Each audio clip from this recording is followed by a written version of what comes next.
آپ نے اپنے علماء کو اتنی بڑی اتھارٹی دے دی کہ صاحب انہوں نے جو لکھ دیا، جو بول دیا، وہی پتھر کی لکیر ہے، وہی دین ہے، وہی شریعت ہے، وہی اسلام ہے. ہم اس سے ایگری نہیں کرتے. ہم تو وہ ہیں، ہمارے علماء کی کتابوں میں بھی اگر کسی نے کہا کہ یہ بات غلط ہے، ہم نے ڈنکے کی چوٹ پہ مانا کہ ہاں جو غلط ہے سو غلط ہے. یہ گٹس اگر کسی میں ہے تو اہل حدیث میں، میرے بھائی، یہ طاقت اگر کسی میں تو اہل حدیث میں. اہل حدیث نے کبھی نہیں کہا کہ ہمارے علماء کی آپ اندھی تقلید کرو اور ہمارے اکابر، ہمارے بزرگوں کی ہر بات مانو.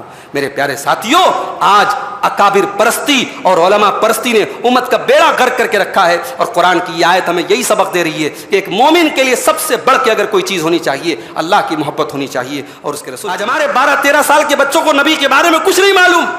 کھڑے ہو کر کے انٹرویو لے لو، نبی اکرم کے بارے میں موٹی موٹی باتیں ہماری نوجوان نسل کو نہیں معلوم. میں نے بعض مرتبہ بچوں سے ایسے ہی سروے کیا، وہ لڑکے جو اسکول میں 9th اسٹینڈرڈ میں پڑھ رہے ہیں، ہائی اسکول میں جانے والے ہیں، SSC کا ایگزام دینے والے، ان بچوں سے میں نے پوچھا اللہ کے نبی کی بیویوں کے نام بتا دو، نہیں معلوم. اللہ کے نبی کی بیٹیوں کے نام نہیں معلوم. ابو بکر کون تھے، عمر کون تھے، عثمان کون تھے، علی کون تھے رضی اللہ عنہم اجمعین، نہیں معلوم. خاف اللہ، میں اللہ سے ڈر رہا ہوں، واللہ شدید العقاب، اللہ بہت سخت سزا دینے والا ہے. شیطان کہہ رہا ہے میں اللہ سے ڈر رہا ہوں. اس کا مطلب شیطان اللہ سے ڈرتا ہے. تو شیطان اگر اللہ سے ڈرتا ہے تو شیطان تو بہت بڑا متقی ہو گیا.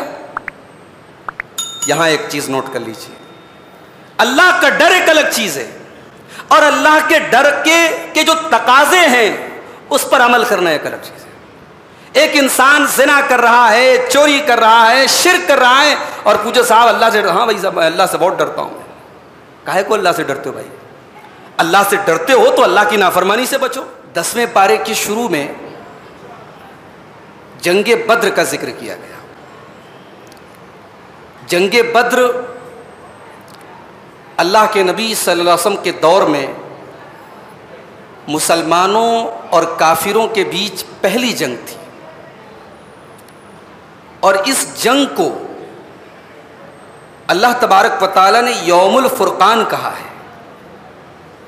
فرقان کا مطلب ہوتا ہے حق اور باطل، سچ اور غلط، صحیح اور غلط کے درمیان فرق کرنے والی چیز. بدر کی لڑائی بڑی عجیب و غریب لڑائی تھی. پہلے تو یہ سمجھ لیجئے کہ بدر کی جو لڑائی تھی یہ پری پلان نہیں تھی، پہلے سے فکس نہیں تھی. اللہ کے نبی صلی اللہ علیہ وسلم کو پتہ چلا کہ حضرت ابو سفیان رضی اللہ عنہ، جو ابھی مسلمان نہیں تھے اور مشرکین کے بہت بڑے سردار تھے، وہ ملک شام سے ایک تجارتی قافلہ لے کر کے مکہ جا رہے ہیں. اور ملک شام سے مکہ کا جو راستہ تھا وہ مدینہ ہو کر کے گزرتا تھا. اور ہم یہ بھی جانتے ہیں کہ مسلمانوں کے ساتھ بہت ظلم ہوا تھا. مسلمانوں کے مال کو، ان کی پراپرٹیز کو، ان کی زمین اور جائیداد کو مشرکین مکہ نے زبردستی قبضہ کر لیا تھا.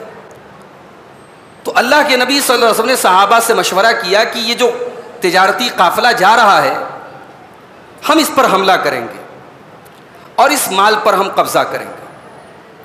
کیونکہ ظاہر ہے کہ یہ مال کن لوگوں کا تھا؟ کفار قریش کا تھا، مکہ کے کافروں کا تھا. اور ان لوگوں نے آلریڈی مسلمانوں کے مال کو ہڑپا تھا، تو ان سے بدلہ لینے کا ایک بہترین موقع تھا. اللہ کے نبی نے صحابہ سے مشورہ کیا کہ ہم جو ہے اس قافلے پر حملہ کریں گے. حضرت ابو سفیان کو بھنک لگ گئی اس بات کی. انہوں نے فوراً پیغام بھیجا مکہ کہ میرے تجارتی قافلے پر محمد صلی اللہ علیہ وسلم کے ساتھیوں کی نظر ہے اور ان کا حملہ ہو سکتا ہے، جلدی سے ہمیں بیک اپ بھیجا جائے تاکہ ہمارا یہ تجارتی مال جو ہے وہ سیف رہے. چنانچہ مکے سے 1000 کا ایک بڑا لشکر، جس میں تمام مکے کے بڑے بڑے سردار شامل تھے، یہ باقاعدہ جنگ کرنے کے لیے مکہ سے چلا. اور مکہ اور مدینہ کے بیچ میں ایک جگہ ہے بدر، ایک وادی ہے بدر. بدر کے قریب ان لوگوں نے پڑاؤ ڈالا. اب اللہ کے رسول کو جب پتہ چلا کہ 1000 کا دشمن، 1000 کا لشکر اب لڑنے کے لیے آیا ہے، تو اب اللہ کے نبی صلی اللہ علیہ وسلم نے صحابہ سے مشورہ کیا کہ اب ہمارا مقصد ابو سفیان کے قافلے پر حملہ کرنا نہیں ہے، ابھی سے 1000 کے لشکر سے مقابلہ کرنا ہے۔ اب یہاں پہ یہ آپ سوچ لیجیے، رمضان سن 2 ہجری کا واقعہ ہے، مسلمان ابھی مدینہ کے اندر بالکل نئے ہیں، ان کے پاس کوئی ایسی باقاعدہ طور پہ کوئی آرمی نہیں ہے، فائنینشیلی بہت کمزور ہیں، ہتھیار وغیرہ ان کے پاس نہیں ہے، اور ابھی ایمان لانے والے بڑے مٹھی بھر لوگ ہیں۔ تو اگر دنیاوی اعتبار سے دیکھا جائے تو مسلمان اس جنگ کے لیے تیار نہیں تھے، لیکن اللہ تبارک و تعالیٰ کو یہ جنگ کرانا تھا۔ اللہ تعالیٰ نے ایسی سچویشن پیدا کر دی کہ جنگ ہو، اور باوجود اس کے کہ یہ جنگ دنیا کی بڑی عجیب و غریب جنگ تھی، مسلمانوں کی تعداد 300 سمتھنگ تھی، 313 کی تعداد آتی ہے سیرت کی کتابوں میں، اور مشرکین کی تعداد 1000 تھی، یعنی جسٹ ٹرپل، ان سے 3 گنا زیادہ۔ تو کوئی کمپیریزن نہیں تھا، کوئی مقابلہ نہیں تھا، اس کے باوجود یہ جنگ ہوئی، اور اس جنگ میں اللہ تبارک و تعالیٰ نے اپنی مدد نازل کی، فرشتے اترے، اور باقاعدہ صحابہ کرام کے ساتھ فرشتوں نے جنگ لڑی ہے مشرکین کے مقابلے میں۔ تو یہ جو جنگ ہے، اللہ تبارک و تعالیٰ نے 10ویں پارے کے شروع میں اس کا ایک نقشہ کھینچا ہے۔ آئیے وہ آیت کریمہ دیکھتے ہیں۔ اللہ نے فرمایا اذ انتم بالعدوۃ الدنیا وهم بالعدوۃ القصوى والركب اسفل منکم، یاد کرو اے مسلمانوں جب تم مدینہ سے قریب والے کنارے پر تھے اور تمہارا دشمن مدینہ سے دور والے کنارے پر تھا۔ بدر ایک وادی کا نام ہے، اور اس کے جو کارنر مدینہ سے قریب تھا ادھر کی طرف مسلمانوں کا لشکر تھا، اور جو کارنر مدینہ سے دور تھا ادھر مشرکین کا لشکر تھا۔ وَالرَّكْبُ أَسْفَلَ مِنْكُمْ، اور وہ تجارتی قافلہ تم سے نیچے سمندر کے قریب سے نکل گیا۔ ابو سفیان کا جو قافلہ تھا وہ سمندر کے قریب سے گزر رہا تھا، وہ سیف نکل گیا، مکہ چلا گیا۔ وَلَوْ تَوَاعَدتُّمْ لَاخْتَلَفْتُمْ فِي الْمِيعَادِ، اگر تم پہلے سے طے کرتے تو شاید تم طے نہ کر پاتے۔ اگر پہلے سے پری پلان کی جنگ ہوتی تو شاید نہ ہو پاتی، کیونکہ مسلمان تیار نہیں تھے اس جنگ کے لیے۔ جو طاقت چاہیے، جو ہتھیار چاہیے، جو فوج چاہیے، وہ تھی نہیں مسلمانوں کے پاس، اور مشرکین بھی تیار نہ ہوتے، کیونکہ وہ بلا وجہ ابھی جنگ کرنا نہیں چاہتے تھے، لیکن حالات ایسے پیدا ہو گئے کہ یہ جنگ ہوئی۔ اللہ نے فرمایا وَلَوْ تَوَاعَدتُّمْ لَاخْتَلَفْتُمْ فِي الْمِيعَادِ، اگر تم پہلے سے طے کرتے تو طے نہ کر پاتے۔ وَلَٰكِن لِّيَقْضِيَ اللَّهُ أَمْرًا كَانَ مَفْعُولًا، لیکن اللہ تبارک و تعالیٰ کو ایسا کام کرنا تھا، اور یہ کام ہو کر کے پورا ہونے والا تھا۔ لِيَهْلِكَ مَنْ هَلَكَ عَن بَيِّنَةٍ وَيَحْيَىٰ مَنْ حَيَّ عَن بَيِّنَةٍ، اس جنگ کا مقصد کیا تھا؟ تاکہ جو ہلاک ہو وہ دلیل کو دیکھ کر کے ہلاک ہو، اور جو زندہ رہے وہ دلیل کو دیکھ کر کے زندہ رہے۔ کیا مطلب؟ اس کا 2 مطلب ہے۔ اس جنگ کے بعد، اب اس جنگ میں جو لوگ مرے تھے، مشرکین کے جو سردار مرے تھے، وہ یہ دیکھ کر کے مرے تھے کہ واقعی محمد اللہ کے رسول ہیں صلی اللہ علیہ وسلم۔ وہ یہ دیکھ کر کے مرے تھے کہ ہماری تعداد ان سے 3 گنا زیادہ ہے، پھر بھی ہم ہار گئے، ہمارے 70 آدمی مارے گئے، اور ہم جو ہے شکست سے دوچار ہوئے۔ اس کا مطلب کہ مسلمانوں کے ساتھ اللہ کی طاقت ہے۔ تو دلیل کو جو مرا وہ دلیل کو دیکھ کر کے مرا، اور جو زندہ بچا وہ بھی دلیل کو دیکھ کے، جو لوگ باقی بچے وہ بھی یہ دیکھ کر کے وہ باقی بچے کہ نہیں صاحب، واقعی میں محمد الرسول اللہ کے ساتھ اللہ کی طرف سے طاقت ہے، اللہ کا سپورٹ ہے، اللہ کی مدد ہے۔ ایک مطلب تو اس آیت کا یہ ہے، اور دوسرا مطلب یہ ہے، اللہ کہہ رہا ہے لِيَهْلِكَ مَنْ هَلَكَ عَن بَيِّنَةٍ، تاکہ جو ہلاک ہو وہ دلیل کو دیکھ کر کے ہلاک ہو۔ یعنی اب اگر کوئی ایمان نہیں لاتا ہے، کوئی محمد رسول اللہ کا کلمہ نہیں پڑھتا ہے، تو دلیل تو سامنے آ چکی ہے۔ 313 کا چھوٹا سا کمزور سا لشکر 1000 کے لشکر پر غالب آ چکا ہے۔ اب اس کے بعد بھی اگر اس سچائی کا کوئی انکار کرتا ہے، اس کا مطلب وہ دلیل کو دیکھ کر کے، وہ پروف کو دیکھ کر کے، وہ بینہ کو دیکھ کر کے انکار کرتا ہے۔ تو جس کو ہلاک ہونا ہے وہ دلیل کو دیکھ کر کے ہلاک ہو، اور جس کو زندہ ہونا ہے، جس کو ایمان لانا ہے، وہ دلیل کو دیکھ کر کے ایمان لائے۔ وَإِنَّ اللَّهَ سمیع علیم، اور اللہ تعالیٰ سب کچھ سننے والا اور جاننے والا ہے۔ اس کے بعد اللہ تبارک و تعالیٰ نے مسلمانوں کو جنگ کے میدان میں 5 فارمولے دیے۔ کسی بھی دور میں اگر مسلمان جنگ کے میدان میں کامیاب ہونا چاہتے ہیں، اللہ نے 5 پوائنٹس ان کو بتائے، 5 سوتری فارمولا دیا، 5 نکات اللہ تعالیٰ نے بتایا کہ ان 5 فارمولاز پر عمل کرو تم کامیاب ہو جاؤ گے۔ یا ایھا الذین آمنوا اذا لقیتم فئۃ فاثبتوا، اے ایمان والو جب تمہارا مقابلہ کسی فوج سے، کسی دشمن سے ہو تو پہلا کام یہ کرنا ہے کہ تمہیں ڈٹے رہنا ہے، میدان جنگ میں ڈٹے رہنا ہے، میدان چھوڑ کے بھاگنا نہیں ہے۔ اسی لیے اللہ کے نبی فرماتے تھے صحابہ کرام سے کہ جنگ کی دعا مت کرو، لا تتمنوا لقاء العدو، تمنا مت کرو کہ جنگ ہو۔ مسلمان جنگ چاہتا نہیں ہے، مسلمان جنگ میں بلا وجہ پہل نہیں کرتا ہے، لیکن جب جنگ ہو جائے فاثبتوا تو ڈٹ جاؤ۔ اسی لیے اللہ کے نبی صلی اللہ علیہ وسلم فرماتے ہیں کہ 7 ہلاک کر دینے والی چیزوں سے بچو۔ 7 ایسی چیزیں ہیں جو انسان کو دنیا اور آخرت میں تباہ کر دیں گی، ہلاک کر دیں گی۔ ان 7 چیزوں میں ایک چیز یہ بھی ہے وَالتَّوَلِّ یوم الزحف، جنگ کے میدان سے بھاگ جانا۔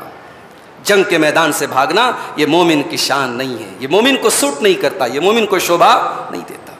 تو پہلا فارمولا اذا لقیتم فئۃ فاثبتوا، جب دشمن سے تمہارا مقابلہ ہو تو تم ڈٹ جاؤ۔ اس کے بعد فرمایا وَاذْكُرُوا اللَّهَ كَثِيرًا لَعَلَّكُمْ تُفْلِحُونَ، اور اللہ کو تم کثرت سے یاد کرو تبھی تم کامیاب ہو سکتے ہو۔ جنگ سے زیادہ کریٹیکل سچویشن کیا ہوگی؟ جنگ کے میدان میں ہر انسان کو اپنی جان کی پرواہ ہوتی ہے، اپنی جان کی فکر ہوتی ہے، یا تو سامنے والے کو مارنا ہے یا مرنا ہے، 2 ہی آپشن ہوتے ہیں۔ اللہ کہہ رہا ہے کہ جنگ کے میدان جیسی کریٹیکل سچویشن میں بھی تمہاری زبان پر اللہ کا ذکر ہونا چاہیے، کیونکہ یہ جنگ یہ رولنگ کے لیے نہیں ہے، یہ جنگ پیس آف لینڈ کے لیے نہیں ہے، یہ جنگ دنیا میں نام کمانے کے لیے نہیں ہے، یہ جنگ اپنے بازوؤں پر میڈل حاصل کرنے کے لیے نہیں ہے، یہ جنگ اللہ کے دین کی سربلندی کے لیے، اللہ کے توحید کے لیے اور اللہ کی زمین کو شرک سے پاک کرنے کے لیے ہے۔ اس لیے جنگ کے میدان میں بھی تمہیں اللہ کا ذکر کثرت سے کرنا ہے۔ اس سے ایک سبق یہ بھی ملا کہ ایک مومن کے لیے بہت بڑی طاقت اللہ کے ذکر میں ہے، اسی لیے مسلمان کو جنگ کے میدان میں اللہ کا ذکر کرنے کا حکم دیا گیا ہے۔ آج بدنصیبی ہے ہماری میرے بھائی، ہم جنگ کے حالات میں نہیں ہیں، ہم تو اپنے گھروں میں چین سے اپنے بچوں کے ساتھ، اپنی بیوی کے ساتھ، اپنے پریوار کے ساتھ مزے سے زندگی گزار رہے ہیں۔ اللہ تو جنگ کے میدان میں بھی اپنا ذکر کرنے کا حکم دے رہا ہے، مگر ہم اتنے بڑے بدنصیب ہیں، ہمیں اپنے گھر میں، اپنے پریوار میں، اپنی چین کی زندگی میں، اپنے کمفرٹ زون میں بھی ہمیں اللہ یاد نہیں آتا۔ وہاں تو جنگ کے میدان میں اللہ کو یاد کرنے کی بات ہو رہی ہے، ہمیں اپنے کمفرٹ زون میں بھی اللہ یاد نہیں آتا۔ آج کتنے مسلمان ہیں صبح سے لے کے شام تک ایک بار بھی اللہ کا ذکر، اللہ کی بڑائی، اللہ کی بزرگی، اللہ کا نام ان کی زبان پر نہیں آتا ہے۔ کتنے مسلمان ہیں 5 ٹائم کی نماز ان کے لیے بھاری ہے، ان کی یہ پیشانی، ان کا یہ سر 5 بار میں 24 گھنٹے میں 1 بار اللہ کے سامنے نہیں جھکتا ہے۔ میرے پیارے ساتھیوں، اللہ کا ذکر ایک مسلمان کی بہت بڑی طاقت ہے، بہت بڑا کیپٹل ہے۔ اس کے بعد تیسری چیز وَأَطِيعُوا اللَّهَ وَرَسُولَهُ، اور اللہ کی اطاعت کرو، رسول کی اطاعت کرو۔ جنگ کے میدان میں بھی تم آزاد نہیں ہو، جنگ کے میدان میں بھی تم کو اللہ کے احکام پر چلنا ہے، رسول کی تعلیم پر چلنا ہے۔ تم اس اصول پر عمل کبھی نہ کرنا کہ جنگ میں سب جائز ہے۔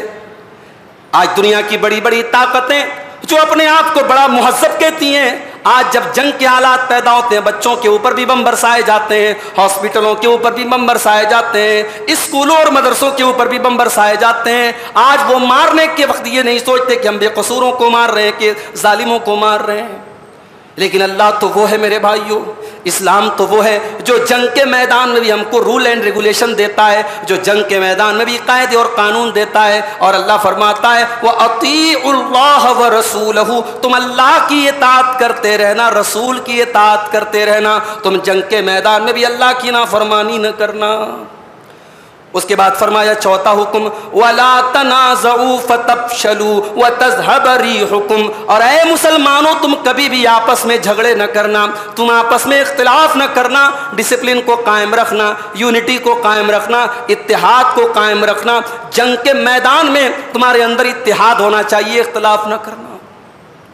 صرف ایک چھوٹا سا اختلاف کیا تھا جنگ احد میں، چند صحابہ کرام نے اللہ کے نبی کی بات نہیں مانی تھی، کیا نتیجہ نکلا تھا؟ سورہ آل عمران کی تفسیر میں نے بیان کیا تھا کہ پوری جنگ کا پانسا پلٹ گیا، اور مسلمان جیتی ہوئی جنگ ہار گئے. تو اللہ کہہ رہا ہے یہ چوتھا کام تمہیں کرنا ہے, آپس میں نزاع نہیں کرنا ہے, جھگڑے نہیں کرنا ہے, آپس میں متحد رہنا ہے. اور یہ صرف جنگ کے میدان کی بات نہیں ہے میرے بھائی, یہ ہماری نارمل لائف میں, ہماری عام زندگی میں بھی مسلمانوں کو یہ تعلیم دی گئی ہے کہ تمہارے اندر اتحاد ہونا چاہیے. آج افسوس کی بات ہے کہ جس امت کو اللہ تبارک و تعالیٰ نے قدم قدم پر اتحاد کا حکم دیا تھا, آج وہی امت اختلاف میں بٹھی ہے. اور اختلاف کیوں ہے؟ اپنے سینٹر سے ہٹی ہے. جس چیز کو اللہ نے مضبوطی سے پکڑنے کا حکم دیا تھا, وَاعْتَصِمُوا بِحَبْلِ اللَّهِ جَمِيعًا وَلَا تَفَرَّقُوا, آج اللہ کی اس رسی کو سب نے چھوڑا ہے. کوئی کہیں بھاگ رہا ہے, کوئی کہیں بھاگ رہا ہے, کوئی کسی کو بڑا مان رہا ہے, کوئی کسی کو بڑا مان رہا ہے. ہم نے ہمیشہ یہی کہا ہے میرے بھائیوں, اور یہی ہمیشہ کہتے رہیں گے, آؤ اگر بڑا ماننا ہے رب کے قرآن کو بڑا مان لو اور مصطفیٰ کے فرمان کو بڑا مان لو. اطیعوا اللہ واطیعوا الرسول, یہی وہ پلیٹ فارم ہے, یہی وہ سینٹر ہے جس پر پوری امت کو متحد کیا جا سکتا ہے. ایک رب کا قرآن ہے, ایک سنت رسول ہے. جب تک ہم ان دونوں چیزوں کو نہیں تھامیں گے, ہماری قوم کے اندر, ہماری کمیونٹی کے اندر اتحاد پیدا نہیں ہو سکتا. اللہ نے کہا آپس میں اختلاف نہ کرو. اگر اختلاف کرو گے تو انجام کیا ہوگا؟ فتفشلوا, تم سست پڑ جاؤ گے, وتذهب ريحكم, اور تمہاری ہوا اکھڑ جائے گی. اب یہاں وہ حدیث یاد کیجیے آپ, ابو داؤد کی صحیح حدیث ہے. اللہ کے رسول نے فرمایا کہ وہ دور بھی تم پر آئے گا جب دنیا کی ساری قومیں تم پر ٹوٹ پڑیں گی, کما تدال اکلۃ الی قصعتها, جیسے کھانے والے دسترخوان پہ ٹوٹ پڑتے ہیں.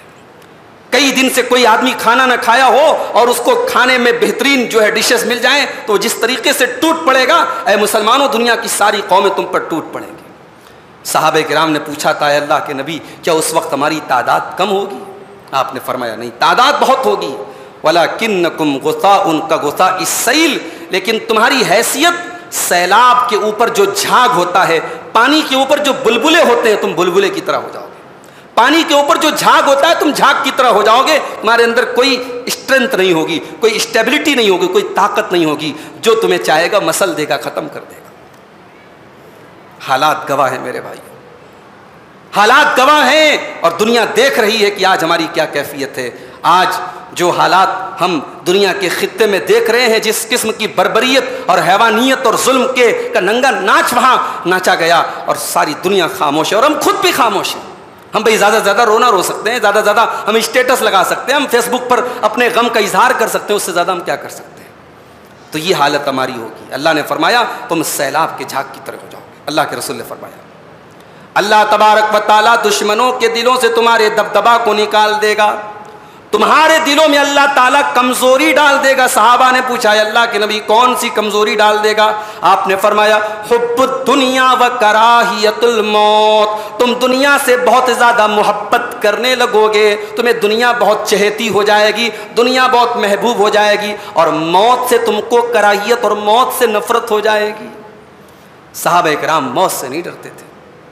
بدر کے میدان میں 313 صحابہ کرام موت سے نہیں ڈرتے تھے میرے بھائی, اور وہی 313 تھے کہ میرے نبی نے بدر کے میدان میں ان 313 کی حفاظت کے لیے اللہ سے دعائیں کی تھی.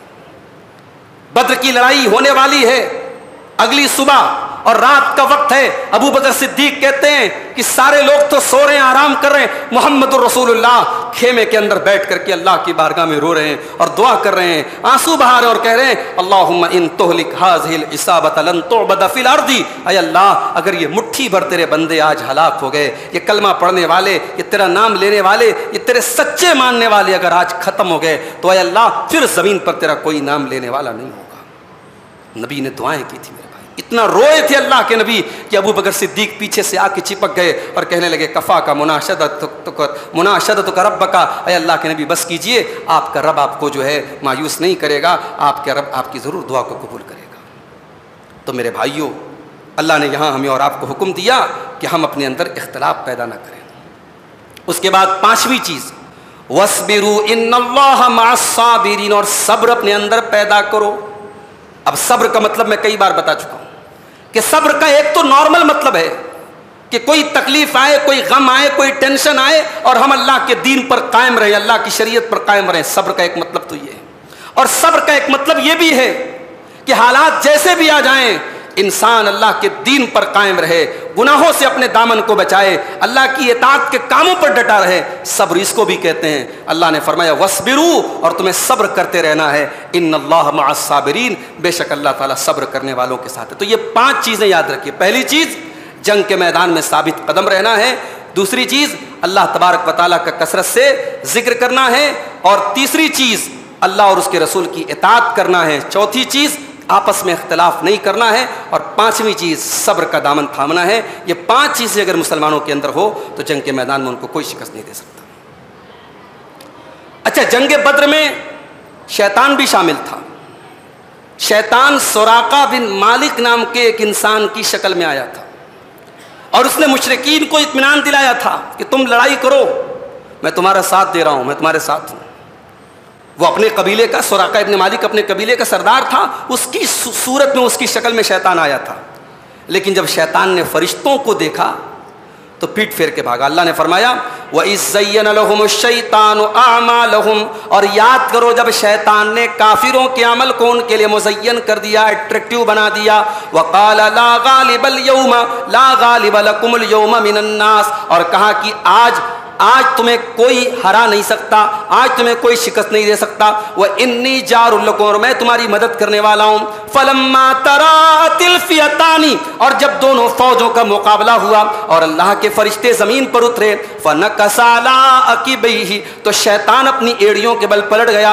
وَقَالَ إِنِّي بَرِيءٌ مِّنكُمْ، اور کہنے لگا میں تو تم سے بری ہوں، مجھے تم سے کوئی مطلب نہیں ہے۔ إِنِّي أَرَىٰ مَا لَا تَرَوْنَ، میں وہ دیکھ رہا ہوں جو تم نہیں دیکھ رہے ہو۔ إِنِّي اخاف اللہ، میں اللہ سے ڈر رہا ہوں۔ واللہ شدید العقاب، اللہ بہت سخت سزا دینے والا ہے۔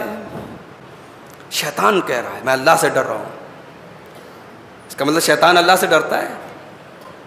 تو شیطان اگر اللہ سے ڈرتا ہے تو شیطان تو بہت بڑا متقی ہو گیا۔ یہاں ایک چیز نوٹ کر لیجیے، اللہ کا ڈر ایک الگ چیز ہے، اور اللہ کے ڈر کے جو تقاضے ہیں اس پر عمل کرنا ایک الگ چیز ہے۔ ایک انسان زنا کر رہا ہے، چوری کر رہا ہے، شرک کر رہا ہے، اور پوچھو صاحب اللہ سے، ہاں بھائی صاحب اللہ سے بہت ڈرتا ہوں۔ کاہے کو اللہ سے ڈرتے ہو بھائی؟ اللہ سے ڈرتے ہو تو اللہ کی نافرمانی سے بچو۔ شیطان اللہ تبارک و تعالیٰ کا اتنا بڑا نافرمان ہے، اور بدر کے میدان میں کیا کہتا ہے؟ میں تو وہ دیکھ رہا ہوں جو تم نہیں دیکھ رہے ہو۔ اس کا مطلب کہ شیطان فرشتوں کو دیکھ سکتا ہے، اس کو اللہ تبارک و تعالیٰ نے یہ اجازت دی ہے، وہ فرشتے اس کو نظر آتے ہیں۔ اور یہ بھی پتہ چلا کہ شیطان انسان کا بھیس جو ہے اپنا سکتا ہے، انسان کے بھیس میں شیطان آ سکتا ہے۔ تو شیطان ایسا انسان ہے، شیطان ایسی مخلوق ہے کہ وہ وعدہ کر کے جیسے ہی موقع پڑتا ہے وعدہ خلافی کرتا ہے۔ اسی لیے قرآن میں اللہ بار بار کہتا ہے یعیدہم ویمنیہم، شیطان کے چکر میں نہ پڑو۔ شیطان تم سے وعدے کرے گا، تم کو سبز باغ دکھائے گا، اور جب تم مصیبت پہ پھنسو گے شیطان تم کو چھوڑ کے بھاگ جائے گا۔ کبھی غور کیجئے گا، جب کوئی گناہ کا ارادہ دل میں آتا ہے نا تو شیطان دل اور دماغ میں اس گناہ کو اٹریکٹیو بناتا ہے۔ شیطان دماغ میں ڈالتا ہے یار کر ڈالو، کیا فرق پڑتا ہے، کون دیکھ رہا ہے۔ گناہ کو انسان کے دل اور دماغ میں شیطان ہلکا کر دیتا ہے، اور جب گناہ انسان کر لیتا ہے اور اگر دل کے کسی کونے میں بھی ایمان ہے تو گناہ کرنے کے بعد ایک مومن کو پچھتاوا ہوتا ہے کہ یار مجھے ایسا نہیں کرنا چاہیے تھا۔ اس وقت انسان کو یہ سمجھ میں آتا ہے کہ یہ شیطان کے چکر میں آ کے میں نے یہ کیا کر دیا۔ تو شیطان کا ہمیشہ سے یہ دستور رہا ہے کہ وہ آپ کو بہکاتا ہے، پھسلاتا ہے، سبز باغ دکھاتا ہے، اور جب آپ گناہ کر لیتے ہیں پیچھا چھڑا کے بھاگ جاتا ہے۔ یہی کام اس نے ہمارے باپ آدم کے ساتھ کیا تھا، ہماری ماں ہوا کے ساتھ کیا تھا، قسم کھا کے ان کو جو ہے اپنے شیشے میں اتارا تھا۔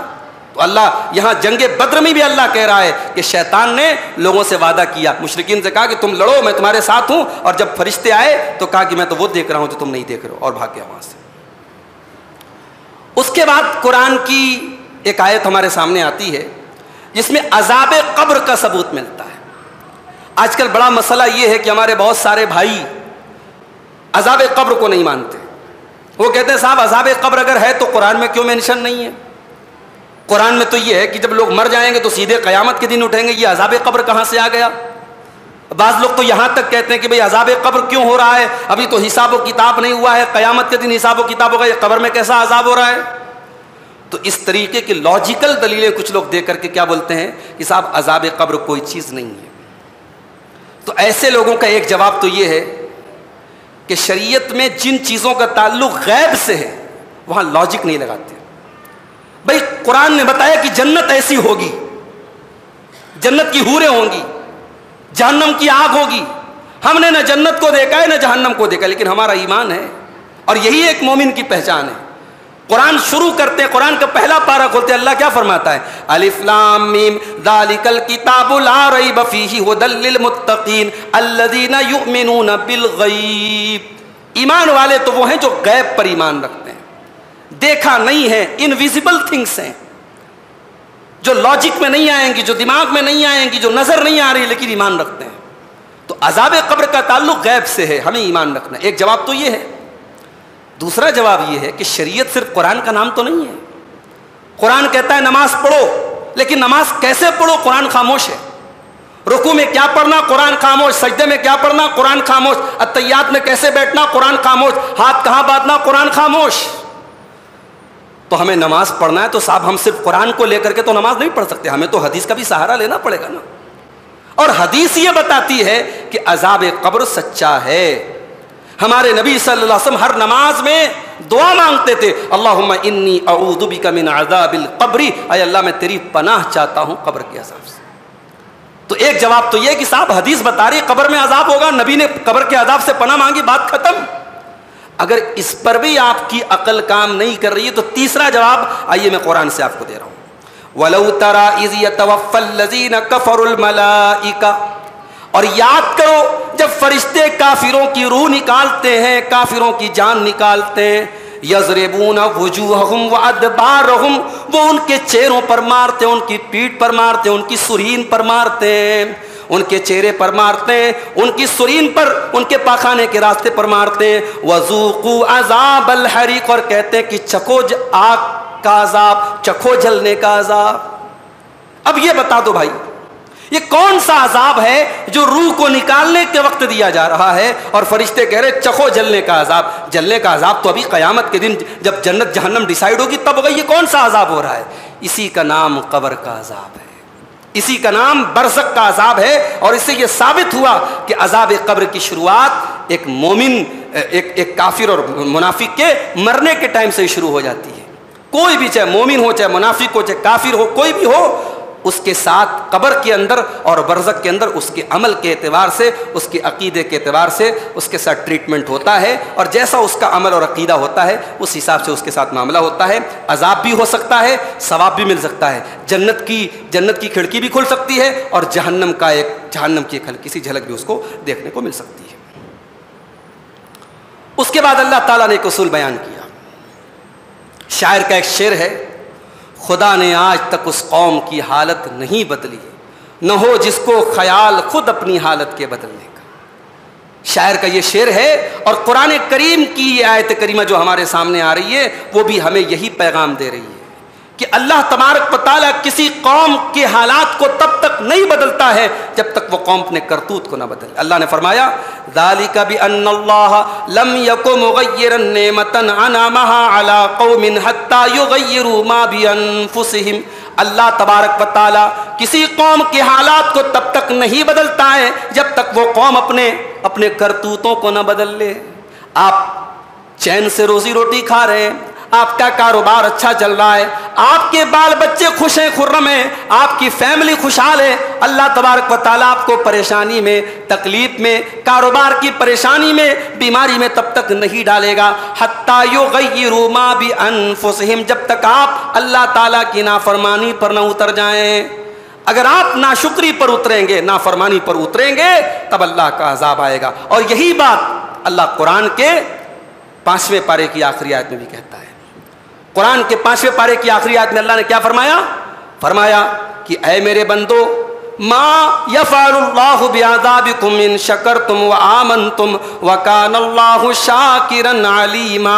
اے میرے بندو، اللہ تعالیٰ تم کو اپنا عذاب دے کر کے کیا کرے گا اگر تم اللہ کے شکر گزار بندے بن جاؤ، اگر تم ایمان والے بندے بن جاؤ، اللہ تم پر اپنا عذاب کیوں نازل کرے گا؟ وکان اللہ شاکرا علیما، اللہ تو بہت بڑا شاکر ہے، بہت بڑا نیکیوں کی قدر کرنے والا ہے۔ تم چھوٹے چھوٹے عمل کرتے ہو، اللہ بڑا بڑا بدلہ دیتا ہے، وہ تو قدر کرنے والا اور دلوں کا حال جاننے والا ہے۔ اللہ تم پر بلا وجہ اپنا عذاب نازل نہیں کرے گا اگر تم ایمان والے بن جاؤ اور شکریہ کرنے والے بن جاؤ۔ اس کے بعد مسلمانوں کو ایک سبق دیا گیا کہ اگر کبھی ایسا دور آئے کہ آپ کو لگے کہ ہم پریشان ہیں تو صرف دعائیں کرنے سے کام نہیں چلے گا کہ یا اللہ ہمیں طاقت دے دے، ہمیں قوت دے دے۔ آپ خود کچھ کریے، اپنے آپ کو مضبوط بنائیے۔ وہ ایک شاعر کا شعر ہے نا کہ نہ حلوہ بن نہ کڑوا بن کے جو چکھے وہ تھوکے، نہ حلوہ بن کیسے ہے، ہاں، نہ حلوہ بن کے چٹ کر جائیں بھوکے، نہ حلوہ بن کے چٹ کر جائیں بھوکے، نہ کڑوا بن کے جو چکھے وہ تھوکے۔ اتنے میٹھے بھی مت بنو کہ حلوہ بن جاؤ صاحب، جس کا جی چاہ رہا ہے منہ میں ڈال دے رہا ہے، اور اتنے کڑوے بھی مت بنو کہ جو منہ میں ڈالے تھوک دے، یار کیسا انتہائی کڑوا ہے۔ یعنی آپ اتنے کمزور بھی مت بنو بھائی۔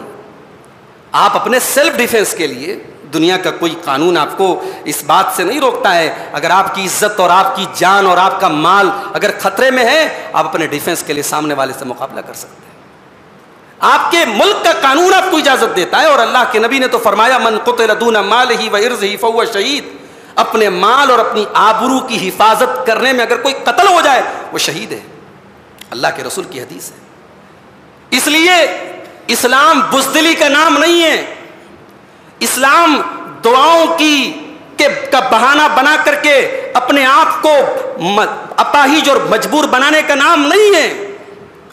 اگر اللہ تبارک و تعالیٰ کے دین میں کامیابی صرف دعاؤں کی بدولت ملتی تو اللہ کے نبی 313 صحابہ کو لے کر کے بدر کے میدان میں نہ گئے ہوتے۔ اللہ کے نبی آرام سے مدینے میں بیٹھے رہتے اور مسجد میں گڑ گڑا کے اللہ سے دعائیں کرتے، مگر نہیں، 313 کو لے کے پہنچے تھے۔ اور کبھی موقع ملے گا میرے نوجوان ساتھیوں تو جنگ بدر کی تاریخ پڑھنا، ایمان تازہ ہو جائے گا آپ کا۔ 12 سال کے بچوں نے اس جنگ میں بہادری کے کارناموں کی تاریخ لکھی تھی۔ اسی جنگ میں ابو جہل مارا گیا تھا۔ یہ کون ابو جہل تھا؟ اللہ کے نبی کا بڑا کٹر دشمن تھا، اللہ کے نبی کو گالیاں دیتا تھا، اللہ کے نبی کو برا بھلا کہتا تھا۔ اسی جنگ بدر میں اب حضرت عبد الرحمن ابن عوف کہتے ہیں کہ 2 لڑکے آئے میرے پاس 12-13 سال کے، کہنے لگے چچا جان ابو جہل کہاں ہے؟ میں نے کہا تم کیا کرو گے ابو جہل کا؟ کہا ہے کہ سنا ہے کہ وہ میرے نبی کو گالی دیتا ہے۔ اللہ اکبر! 12-13 سال کے بچوں میں رسول کی محبت کیسی کوٹ کوٹ کے بھری تھی میرے بھائی۔ آج ہمارے 12-13 سال کے بچوں کو نبی کے بارے میں کچھ نہیں معلوم۔ کھڑے ہو کر کے انٹرویو لے لو، نبی اکرم کے بارے میں موٹی موٹی باتیں ہماری نوجوان نسل کو نہیں معلوم۔ میں نے بعض مرتبہ بچوں سے ایسے ہی سروے کیا، وہ لڑکے جو اسکول میں 9th اسٹینڈرڈ میں پڑھ رہے ہیں، ہائی اسکول میں جانے والے ہیں، SSC کا ایگزام دینے والے، ان بچوں سے میں نے پوچھا اللہ کے نبی کی بیویوں کے نام بتا دو، نہیں معلوم۔ اللہ کے نبی کی بیٹیوں کے نام نہیں معلوم، ابو بکر کون تھے، عمر کون تھے، عثمان کون تھے، علی کون تھے رضی اللہ عنہم اجمعین، نہیں معلوم ان کو۔ یہاں نبی کے دور میں 12 سال کا بچہ، نبی کی محبت اس کے دل اور دماغ میں کیسی ہے، کہتا ہے اب عبد الرحمن بن عوف سے کہتا ہے چچا جان یہ ابو جہل کہاں ملے گا؟ کہا تم کیا کرو گے ابو جہل کا؟ کہا سنا ہے ہمارے نبی کو گالی دیتا ہے۔ اے چچا جان اللہ کی قسم اگر آج ابو جہل نظر آ گیا تو جس کی تلوار پہلے چلے گی وہ سامنے والے کو چھوڑے گا نہیں۔ اے چچا جان ہم ابو جہل کو چھوڑیں گے نہیں، ہمارے نبی کو گالی دیتا ہے، ہم نہیں چھوڑیں گے اس کو۔ اور چشم فلک نے وہ منظر دیکھا تھا کہ وہ ابو جہل جو ناک پر مکھی نہیں بیٹھنے دیتا تھا، وہ ابو جہل جسے اللہ کے نبی نے اس امت کا فرعون کہا تھا، جو بہت بڑا ظالم تھا اور بہت بڑا جاہل تھا اور نبی کا بہت بڑا دشمن تھا، اس کو مارنے والے 12-13 سال کے 2 بچے تھے۔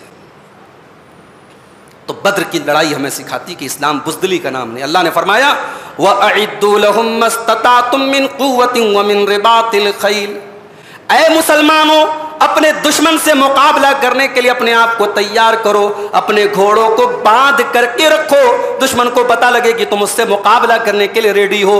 وَمِن رِبَاطِ الْخَيْلِ، تم اپنے آپ کو مضبوطی بناؤ اور اپنے گھوڑوں کو باندھ کر کے رکھو۔ تُرْهِبُونَ بِهِ عَدُوَّ اللَّهِ وَعَدُوَّكُمْ، تو اپنے گھوڑوں کو اس لیے تیار کر کے رکھو تاکہ تمہارا جو دشمن ہے اور اللہ کا جو دشمن ہے وہ ڈر جائے، وہ سہم جائے اور تم پر حملہ کرنے کے پہلے 1000 بار سوچے۔ اب یہ قرآن کی ایک آیت ہے میرے بھائی، اب اس کو ہر دور کے میں اس دور کے تقاضوں کے حساب سے اس آیت پر عمل کرو۔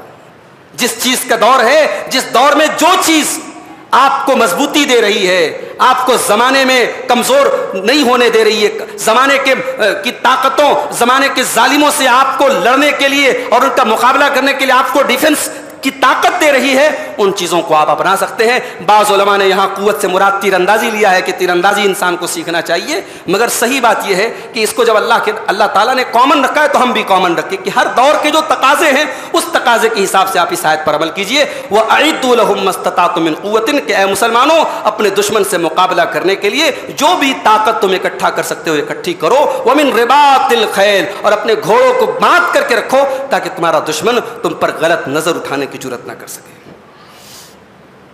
اچھا، اب یہاں پر ایک اور آیت ہمارے سامنے آتی ہے، جنگ کا طریقہ بتایا گیا، جنگ کے آداب بتائے گئے، جنگ کی تیاری کرنے کا حکم دیا گیا۔ ایک سوال پیدا ہوا کہ کیا اسلام لڑنے بھیڑنے کی تعلیم دیتا ہے؟ اسلام کا مقصد یہ ہے کہ زمین پہ خون خرابہ ہوتا رہے؟ اللہ نے کہا نہیں، فرمایا وَإِن جَنَحُوا لِلسَّلْمِ فَاجْنَحْ لَهَا، اے میرے نبی اگر آپ کے دشمن آپ سے صلح کرنے کے لیے جھک جائیں، اگر صلح کرنے کا آفر کریں فَاجْنَحْ لَهَا، تو آپ بھی جھک جائیے۔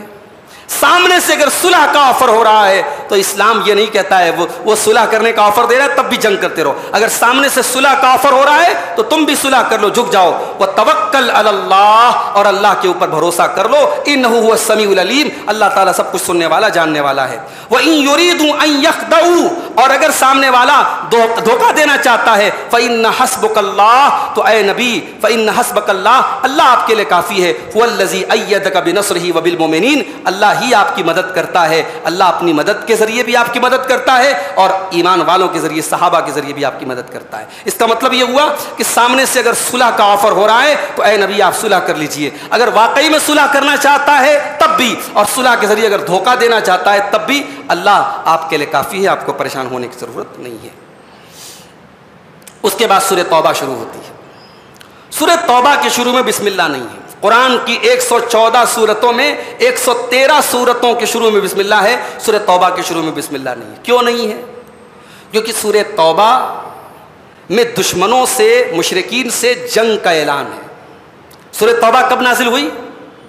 یہ فتح مکہ کے بعد، جب پورے جزیرۃ العرب سے تمام مشرکوں کو نکالنے کا آرڈر دیا گیا اور اللہ کے نبی کی طرف سے یہ اعلان کر دیا گیا کہ اب مکہ میں کوئی مشرک داخل نہیں ہوگا، اب خانہ کعبہ کا طواف کوئی مشرک نہیں کر سکتا، اب وہی خانہ کعبہ میں داخل ہوگا جو توحید والا ہوگا، جو لا الہ الا اللہ والا ہوگا۔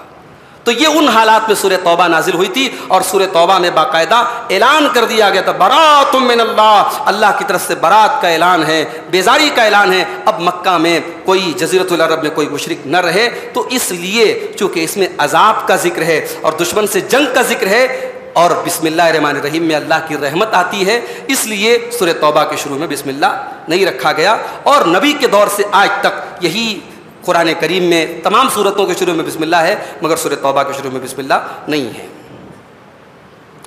سورہ توبہ کے شروع میں اللہ نے فرمایا، دشمنوں سے جنگ کرنے کا حکم دیا کہ دشمن سے جنگ کرو، اس کے بعد اللہ نے فرمایا فَإِن تَابُوا، اگر وہ توبہ کر لیں، وَأَقَامُوا الصَّلَاةَ اور نماز قائم کریں، وَآتَوُا الزَّكَاةَ اور زکوٰۃ ادا کریں، فَخَلُّوا سَبِيلَهُم تو چھوڑ دو، تب جنگ نہیں کریں گے۔ اس سے دو بات پتہ لگی۔ ایک بات تو یہ پتہ لگی کہ اسلام میں توبہ صرف زبان سے توبہ کا اقرار کرنے کا نام نہیں ہے۔ آپ زبان سے کہہ رہے ہیں میں توبہ کر رہا ہوں، اسلام کہتا ہے نہیں۔ اگر آپ زبان سے توبہ کر رہے ہیں تو آپ کی ایکٹیویٹی بھی توبہ والی ہونی چاہیے۔ اگر آپ واقعی میں توبہ کر رہے ہیں، اسلام میں داخل ہو رہے ہیں، تو نماز کیوں نہیں پڑھتے آپ؟ زکوٰۃ کیوں نہیں دیتے آپ؟ اور اس سے یہ بھی پتہ چلا کہ اسلام میں داخل ہونے کے بعد اور کلمہ پڑھنے کے بعد سب سے امپورٹنٹ دو عبادتیں ہیں، نماز اور زکوٰۃ۔ روزہ تیسرے نمبر پر ہے۔ ہمارے ہاں روزہ کا ریشیو تو الحمدللہ اچھا ہے، بہت کم لوگ ایسے ہیں جو روزہ نہیں رکھتے، بہت ہی گھٹیا قسم کے جو لوگ ہوتے ہیں، بڑے بے دین قسم کے جو لوگ ہوتے ہیں وہی روزہ نہیں رکھتے ہیں، ورنہ عام طور سے مسلمان روزہ رکھتے ہیں، روزے کا ایک لحاظ کرتے ہیں مسلمان۔ مگر نماز کا معاملہ خراب ہے میرے بھائی۔ یہ رمضان میں جو مسجدوں میں بھیڑ نظر آ رہی ہے، کیا ہم کو معلوم نہیں رمضان کے بعد کیا حال ہوگا؟ سب معلوم ہے ہم کو۔ اکثر مسجدوں میں ایسے غائب ہوتے ہیں نمازی جیسے گدھے کے سر سے سینگ غائب ہوتا ہے۔ رمضان میں صاحب فرسٹ فلور بھی بھرا ہے، سیکنڈ فلور بھی بھرا ہے، تھرڈ فلور بھی بھرا ہے، اور رمضان کے بعد تو 3 صف کے بعد چوتھی صف کی گنجائش باقی نہیں بچتی۔ بہت ساری جگہوں پہ یہ حالات ہیں۔ تو اس آیت کریمہ سے معلوم ہوا کہ اسلام میں کلمہ پڑھنے کے بعد سب سے امپورٹنٹ نماز، سب سے امپورٹنٹ عبادت نماز ہے، اور نماز کے بعد تھرڈ عبادت زکوٰۃ ہے، اور چوتھا نمبر ہے روزے کا۔ تو اس لیے میرے بھائیوں نماز اور زکوٰۃ پر ہم خاص طور سے توجہ دیں۔ اس کے بعد مشرکین کی غلط فہمی کو دور کیا گیا۔ مشرکین کو جب اللہ کے نبی نے حکم دیا کہ اب تمہیں مکہ میں نہیں رہنا ہے، مکہ سے نکل جاؤ، مکے میں رہو گے ہم جنگ کریں گے تم سے، نکل جاؤ یہاں سے، تو مشرکین نے کہا ارے ہم صاحب اس خانے کعبہ کو بنانے والے ہم ہیں، یہاں ایک زمانے سے حاجیوں کو ستو پلانے کا کام ہم کرتے تھے، حاجیوں کو زمزم کا پانی ہم پلاتے تھے، اور آج ہم سے کہا جا رہا ہے نکل جاؤ یہاں سے۔ اس گھر کے متولی تو ہم ہیں، اس خانے کعبہ کے متولی تو ہم ہیں، ہمارا حق ہے اس کے اوپر۔ اب اللہ نے کیا پیارا جواب دیا، ذرا سنیے۔ ما کان للمشرکین ان یعمروا مساجد اللہ شاہدین علی انفسہم بالکفر۔ اے مشرکو، تم اللہ کی مسجدوں کو آباد کرنے کا کوئی ادھیکار نہیں رکھتے جب تک تم کفر کر رہے ہو، جب تم اللہ کو مانتے ہی نہیں ہو، جب تم اللہ الہ الا اللہ کا اقرار ہی نہیں کرتے ہو، جب تم اللہ کی توحید کا کلمہ پڑھنے کو تیار ہی نہیں ہو، تو مسجدوں کو تعمیر کرنے کا کوئی مطلب نہیں ہے۔ اولئک حبطت اعمالہم وفی النار ہم خالدون۔ اے لوگو، تمہارے سارے کے سارے عمل برباد ہو جائیں گے اور تم جہنم میں ہمیشہ ہمیش رہو گے۔ مشرک کی کوئی نیکی اللہ کے قبول نہیں ہوگی۔ اللہ کے نبی کے دور میں ایک آدمی تھا، اس کا نام تھا عبداللہ بن جدعان۔ وہ اسلام نہیں لایا تھا مگر بہت نیک آدمی تھا، بہت غریبوں کی مدد کرتا تھا، بھوکوں کو کھانا کھلاتا تھا، مدد کرتا تھا۔ تو ایک بار حضرت عائشہ نے اللہ کے نبی سے کہا کہ اللہ کے نبی، عبداللہ بن جدعان بڑا نیک آدمی تھا، کیا کہنا ہے آپ کا اس کے بارے میں؟ آپ نے فرمایا وہ جہنم میں جائے گا۔ کیوں؟ اس لیے کہ اس نے کبھی یہ نہیں کہا رب اغفر لی خطیئتی یوم الدین، کہ اے میرے رب تو قیامت کے دن میرے گناہوں کو معاف کر دینا۔ اللہ کی توحید پر ایمان نہیں رکھتا تھا، اللہ کو نہیں مانتا تھا، لاکھ وہ چیریٹی کے اور ویلفیئر کے کام کرتا تھا، اس کا کوئی عمل آخرت میں اس کے کام نہیں آئے گا۔ یہ نوٹ کر لیجیے نقطہ۔ اللہ کے سب سے امپورٹنٹ چیز توحید ہے، توحید کے بغیر اللہ کے کوئی نیکی قبول نہیں ہوگی۔ اس کے بعد اللہ نے مسجد کو آباد کرنے والے لوگوں کی پہچان بتائی ہے۔ انما یامر مساجد اللہ من آمن باللہ والیوم الآخر۔ اللہ کی مسجد کو تو وہی لوگ آباد کرتے ہیں جو اللہ کے اوپر ایمان رکھتے ہیں اور قیامت کے دن کے اوپر ایمان رکھتے ہیں، وہ اقام الصلاۃ اور نماز قائم کرتے ہیں، وہ آت الزکات اور زکات دیتے ہیں، ولم یخش الا اللہ اور صرف اللہ سے ڈرتے ہیں، فعسى اولئک ان یکونوا من المہتدین، یہی لوگ ہدایت پانے والوں میں سے۔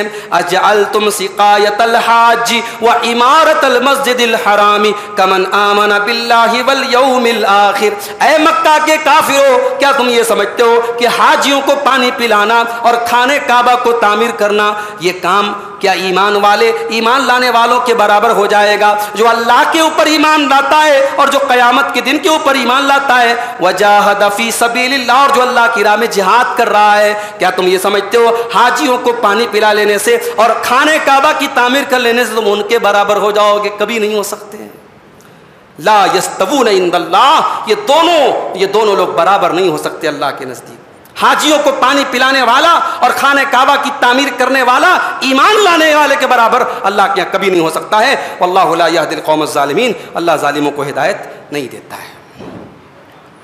اس کے بعد سورہ توبہ کی 24 نمبر کی آیت ہمارے سامنے آتی ہے۔ ہم لوگوں کو بعض لوگ جو ہے مذاق میں 24 نمبر بولتے ہیں، جیسے کرناٹک میں بولتے ہیں صاحب وہ ہمارے جو بیدتی بھائی ہوتے ہیں ان کو لڈو بولتے لوگ، لڈو، تو وہ اہل حدیثوں کو بھی کچھ الٹا سیدھا نام دیتے ہیں.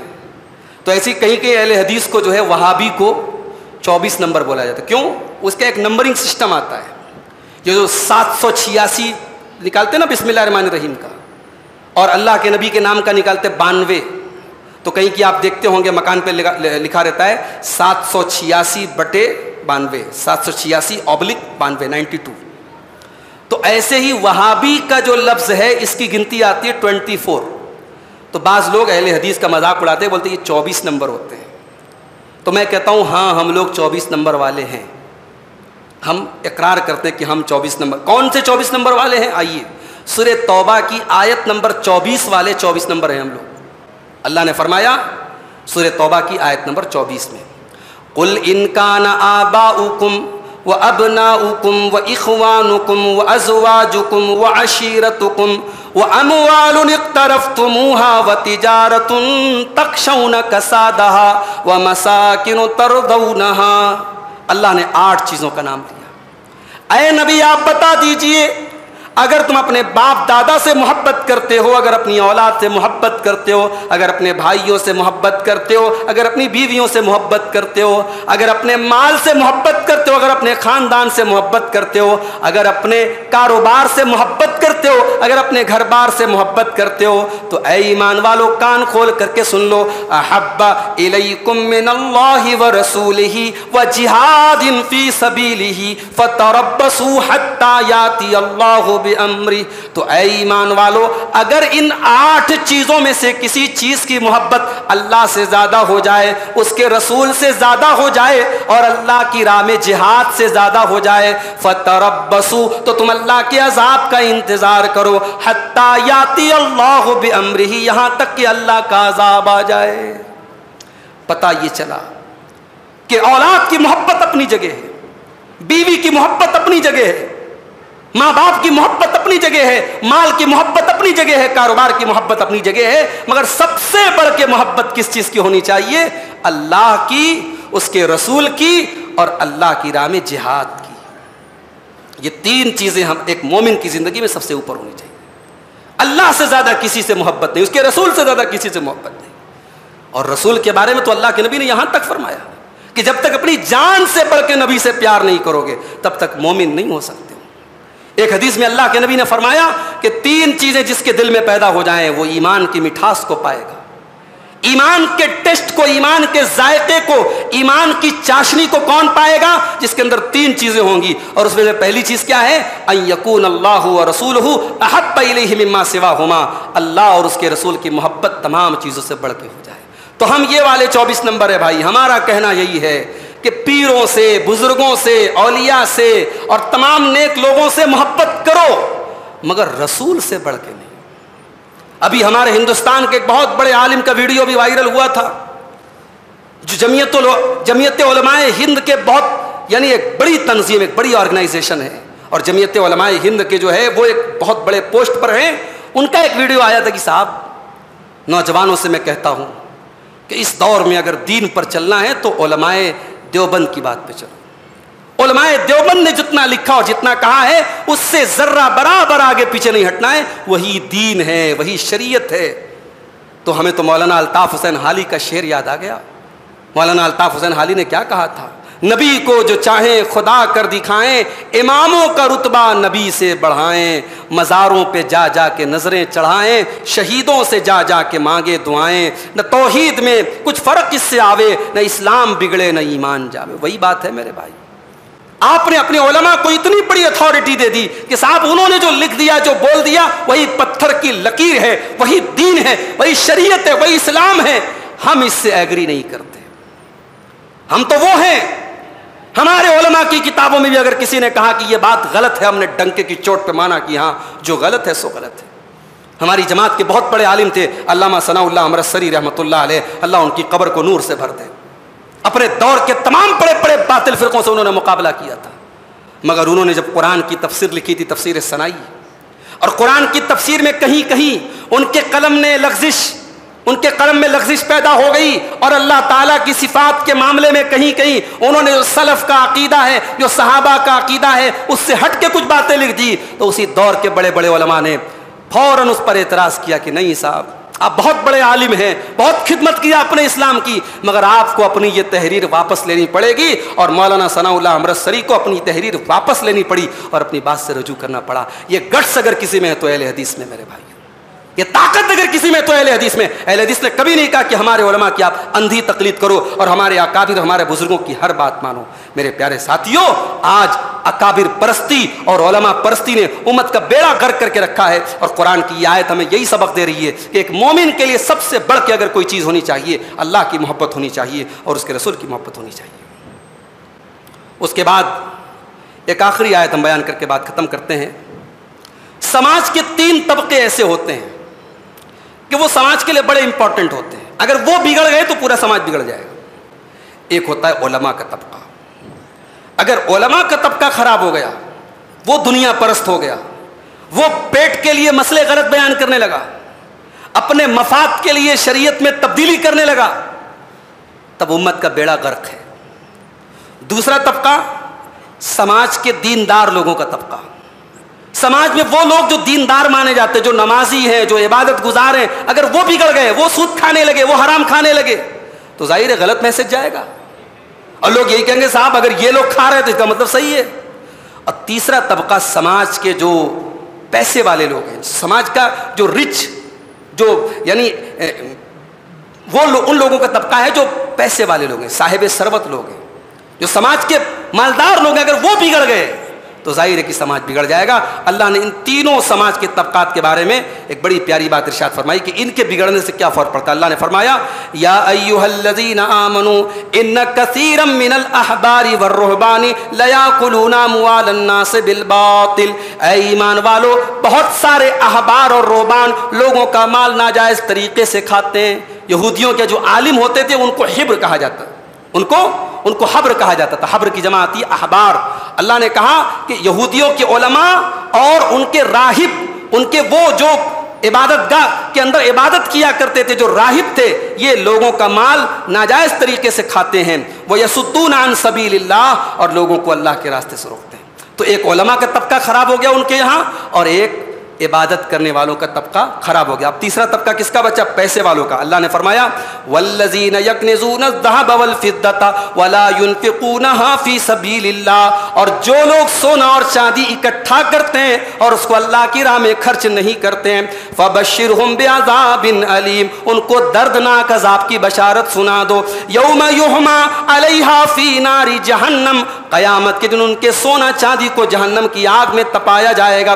فتقوا بہا جباہہم وجنوبہم وظہورہم، اور اسی زیورات سے، اسی سونے چاندی سے ان کی پیشانیوں کو داغا جائے گا، ان کے پہلوؤں کو داغا جائے گا، اور ان کی پیٹھ کو داغا جائے گا، اور کہا جائے گا ھذا ما کنزتم لانفسکم فذوقوا ما کنتم تکنزون، یہی وہ زیور ہے، یہی وہ مال ہے، یہی وہ سونا چاندی ہے جس کو تم اکٹھا کیا کرتے تھے، جس کی زکوٰۃ تم نہیں نکالتے تھے۔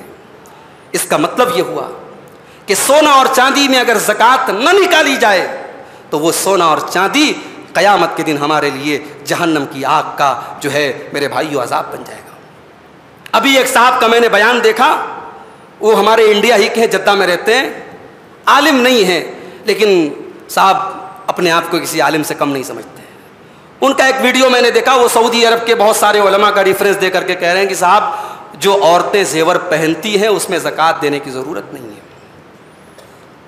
سوال یہ ہے کہ سعودی عرب کے علماء کی جو باتیں دلیل کی روشنی میں صحیح ہیں وہ ہم سر آنکھوں پر رکھتے ہیں، لیکن جو باتیں دلیل کی روشنی میں صحیح نہیں ہیں ہم ان کو ایکسیپٹ نہیں کر سکتے۔ ہم سعودی عرب کے علماء کے مقلد نہیں ہیں میرے بھائی۔ عورتوں کے زیور کے اوپر زکوٰۃ ہے کہ نہیں ہے یہ ایک اختلافی مسئلہ ہے، اور ہندوستان کے اندر جتنے اہل حدیث علماء ہیں 90% اہل حدیث علماء کا فتویٰ، آپ بڑے بڑے جو جماعت کے علماء ہیں آپ فتویٰ لے لیجئے، فتویٰ یہی آئے گا کہ چاہے عورت وہ زیور پہنتی ہو، چاہے بینک کے لاکر میں رکھا ہو، چاہے الماری میں رکھا ہو، اس کے اوپر زکوٰۃ فرض ہے، اور دلیل کے اعتبار سے یہی موقف مضبوط ہے۔ لیکن اس طریقے کی فتویٰ بازی کرنا اور سعودی عرب کے علماء کا جو ہے ریفرنس دینا، اور عام آدمی، عام پبلک جو ہے وہ تو چاہتی ہے کہ اس کو چھوٹ مل جائے، وہ تو انتظار میں ہے کہ کہیں سے کوئی گنجائش مل جائے۔ کون چاہتا ہے کہ ہر سال سونے کے زیور پہ زکات دے، یا 30 گرام 40 گرام سونا عورتوں کے پاس رکھا ہے اور ہزاروں لاکھوں کی زکات نکالنی پڑ رہی ہے؟ ان کو تو راستہ ملنا چاہیے، کہیں سے کوئی ایسا فتویٰ مل جائے۔ آج اس فتوے کو اور اس ویڈیو کو بنیاد بنا کر کتنی عورتیں ہیں اور کتنے ہمارے مرد حضرات ہیں کہتے صاحب وہ تو فلاں صاحب کا ویڈیو آیا ہے، انہوں نے تو علماء کا فتویٰ دکھایا ہے کہ صاحب جو عورت زیور پہن رہی ہے اس پہ زکات نہیں دینا ہے۔ تو معاف کیجئے گا، قرآن کی یہ آیت اس بات کی صاف دلیل ہے کہ سونا اور چاندی کی اگر زکات آپ نہیں نکالیں گے، قیامت کے دن وہ سونا چاندی ہمارے لیے عذاب بن جائے گا، اور اس کو آگ میں تپا کر کے اللہ تبارک و تعالیٰ اس کے ذریعے لوگوں کو عذاب دے گا۔ تو میرے بھائیوں، یہ چند آیتیں تھیں قرآن کریم کے 10ویں پارے کی۔ انشاءاللہ کل ہم 11ویں پارے پر گفتگو کریں گے۔ اللہ سے دعا ہے رب العالمین ہم سب کو قرآن کریم کی ان تعلیمات پر عمل کرنے کی توفیق عطا فرمائے۔ آمین۔ وآخر دعوانا ان الحمد للہ رب العالمین۔